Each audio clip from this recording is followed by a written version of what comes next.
본회의를 이틀 앞두고 내란 전담 재판부 설치법을 비롯한 민주당발 사법개혁 법안들을 놓고 국회에서 전운이 감돌고 있습니다. 연내 입법이 목표인 민주당은 위헌 소지를 보완해 입법을 강행하는 의지를 밝혔고 국민의힘은 법안별 필리버스터 대응 계획을 세우는 분위기입니다.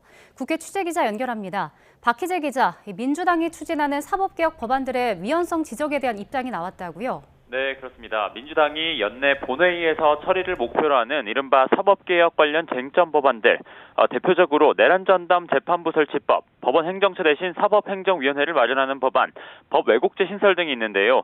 특히 이 내란 재판부법에 담긴 재판부 구성 등을 놓고 그간 당 내부와 조국혁신당, 대통령실까지 위헌 여부에 신중한 태도를 보여왔습니다. 관련해 오늘 오전 민주당 조승래 사무총장은 기자들과 만나 본회의 처리 직전까지 면밀히 검토하고 필요한 방식에 따라 보완하겠다는 입장을 밝혔습니다. 해당 법안을 정기국회 마지막 날인 오는 9일부터 14일 사이 그리고 21일에서 24일 사이에 추진되는 본회의에서 순서대로 처리한다는 방침입니다. 우선 가장 먼저는 이른바 손쉬운 필리버스터 무력화법인 국회법 개정안부터 먼저 처리해 국민의힘 의원들의 법안 처리 지연 시도 문턱을 높일 예정입니다.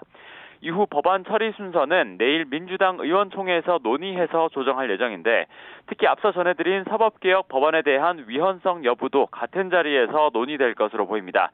다만 앞서 전해드렸듯 범여권으로 분류되는 조국혁신당마저 내란 전담 재판부 설치에 대해 위헌 논란으로 재판 정지라는 중대 상황을 만들 수 있다고 재차 지적한 만큼 본회의 처리를 위한 작업이 순탄치만은 않을 전망입니다.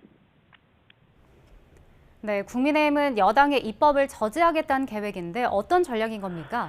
네, 우선 국민의힘은 민주당이 추진하는 사법개혁 법안들을 두고 사법부 길들이기일 뿐이라고 깎아내렸습니다. 최보윤 수석대변인은 정권에 불리한 판결을 내리는 판사들은 오판의 이름으로 처벌될 수 있고 재판은 정권의 도구가 될 거라고 비판했는데요.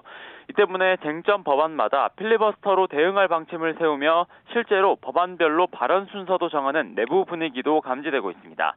또 필리버스터 유지 요건을 60명으로 강화하는 여권의 국회법 처리에 대비해 60명씩 조를 편성하는 방안도 검토 중인 것으로 전해졌습니다.